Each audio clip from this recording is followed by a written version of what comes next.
The 2025 FIM International 6 Days of Enduro opened in unexpectedly wet conditions as days of scorching temperatures gave way to rain before the start. Leaving the Fiera di Bergamo for this first day of competition, the riders headed out on the eastern loop of the course, marked by the Oglio and Cerio rivers, the itinerary named after their river valleys, the Calippo Valley and Val Cavallina, for days 1 and 2.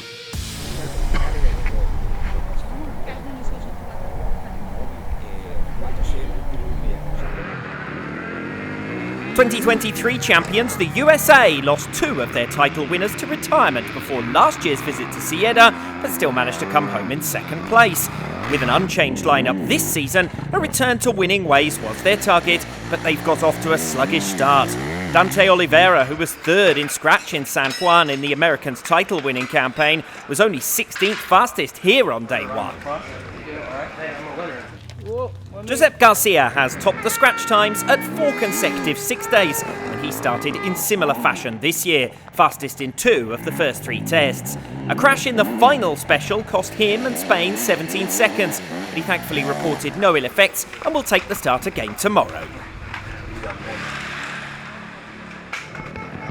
Pre-race title favourites Sweden and Italy had a tough start to this week after their retirements last season left them well down the starting order for 2025.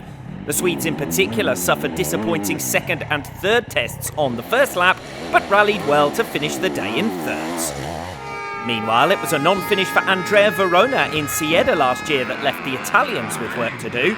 Verona conceded a lot of time on a difficult first lap, but still finished fastest Italian and topped the timesheets in the last 2 tests, a promising sign ahead of day 2. Samuele Bernardini, meanwhile, made up plenty of ground by twice finishing fastest in the cross test, leaving him 4th overall in scratch. And France took advantage of their first starting position as reigning champions to pick their way through the wet course at the start of the day and establish an early lead. Léo Le Carré was second fastest in scratch, only losing some ground to the chasing pack in the final test. A very good day, a few mistakes from my teammates. As for me, in scratch I'm second, so I'm pleased about that. It's not what we're here for, but we think about it anyway. Very happy with the team and we'll continue this way tomorrow. Over 2 minutes already separate first to fourth after a tricky day negotiating a wet course. France take the early lead, but Italy are well placed, only 34 seconds behind, and now with a better starting position for day 2.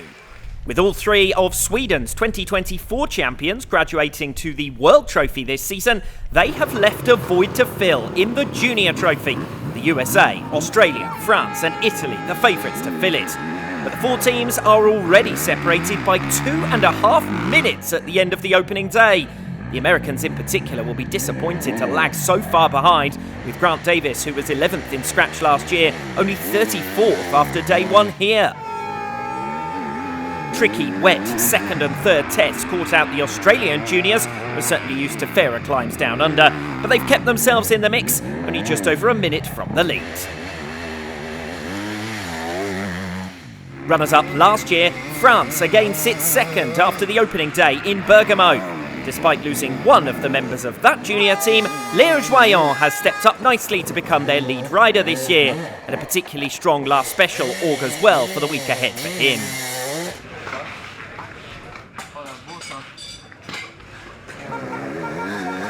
But with the day's 2 fastest juniors, it is Italy who've taken control. Kevin Cristino, 5th in scratch in Siena, was the day's fastest under-23 rider. Meanwhile, Manuel Vezzaroli didn't finish last year, leaving the host down the starting order here, but he impressed by all but matching his impressive teammates. Today has gone very well. We've ridden well as a team and we finished the day in the lead. So we'll see you again tomorrow. The Junior Trophy is the closest of the 3 Enduro of Nations classes at the end of day 1, with only a minute separating the podium positions. Meanwhile, the expected top 4 are joined by a competitive performance from the Spanish juniors, who've matched the USA. With 10 of the last 11 titles going to Australia and the USA, the Women's Trophy has been built up as a clear head-to-head between them again this year. But as Australia struggled on day 1, France sit only 12 seconds from second place. Newcomer Madison Healy found the going tough on her first day and conceded almost 6 minutes to the fastest woman. Australia already find themselves 7 minutes behind. Danielle McDonald also suffered some crashes early in the day, but improved as conditions dried up later.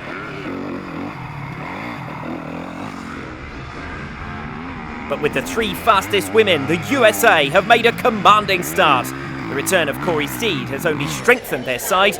In 3 of the 6 specials, she even outpaced teammate Brandy Richards, who's topped the women's scratch times in 3 of the last 4 years, and again leads the way here. Yeah, we had a solid day. It started off in the pouring down rain on the highway. We were just getting pelted in the face with rain. But all in all, we had a really good day for the team. The USA and Australia are the expected leaders, but the margin between them is far more than predicted. Meanwhile, despite the strong efforts of the day's 4th fastest women, Francesca Nocera, Italy are already over 8 minutes from the podium places.